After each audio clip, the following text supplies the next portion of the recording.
Assalamu alaikum wa rahmatullahi wa barakatuh. It's Brother Abdul Wahid from Fatih Institute with a beneficial reminder, inshaAllah ta'ala. Today we want to mention something which is very important and fundamental from the belief of the Muslims. And that is that the attribute of Allah, qadr, does not change. The attribute of Allah, all of His attributes do not change. Now why are we mentioning this even though you already know this? Why? Because we are approaching the 15th of Sha'ban, and there is a certain dua that people recite on this day which they use as proof to justify that Allah Ta'ala's attribute of qadr changes. Now inshallah Ta'ala in this video we will explain that, and we'll explain many other issues that are very beneficial. Now Muslims all over the world, what do they say? Ma sha'Allahu kan wa ma lam yasha lam yakun. Right? Whatever Allah Ta'ala will be to be shall be, and whatever He did not will to be shall not be. So how can somebody, after knowing this fundamental belief and this very popular and famous dhikr that Muslims all over the world say, how can they claim that the attributes of Allah change? Right? How can they claim that? Subhanallah.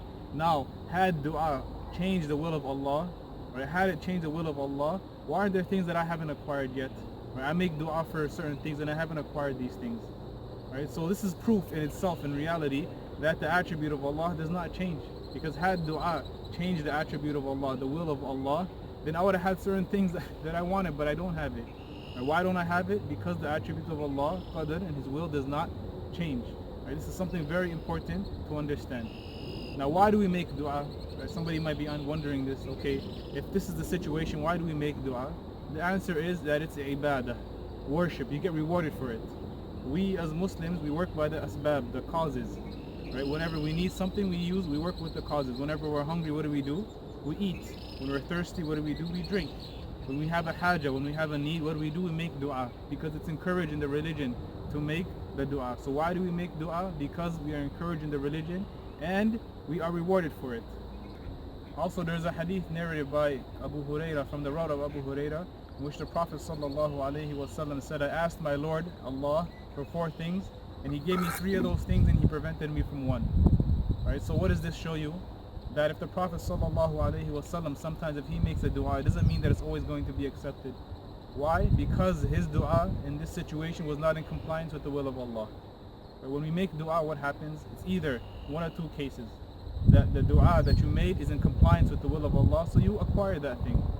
Or the other situation is that the dua that you made is not in compliance with the will of Allah and you do not acquire that thing.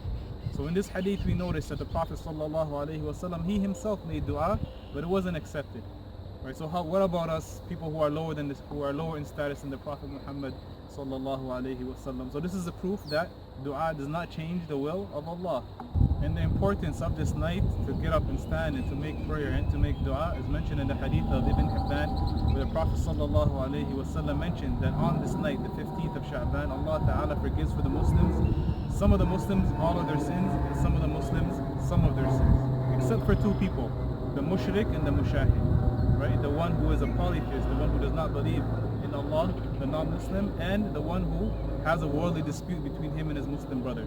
Right? So I encourage you, if you have a dispute for something that is irrelevant, forgive your Muslim brother, pardon him, inshaAllah ta'ala, so that you may be included in this hadith of the Prophet sallallahu alaihi wasallam. And Imam al-Shafi'i also mentioned that there are 5 nights in which the dua is accepted, and among these 5 nights he mentioned the 15th of Sha'ban, inshaAllah. And it's also sunnah to fast the next day, so keep that in mind. When you get up on the 15th of Sha'ban on the night and you make dua and you perform your prayers, remember that it's sunnah to fast the next day.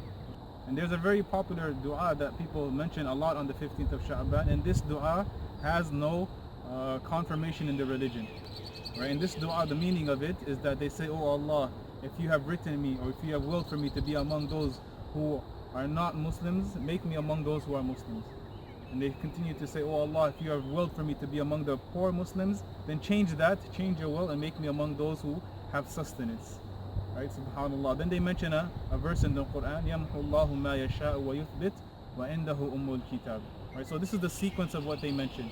Now we mentioned earlier that Allah Ta'ala, His will does not change. Just because you make dua, and if Allah Ta'ala willed for the opposite, it's not going to happen. Right? Allah Ta'ala, His attributes do not change. So barakallahu feekum, inshallah ta'ala you benefited from this reminder.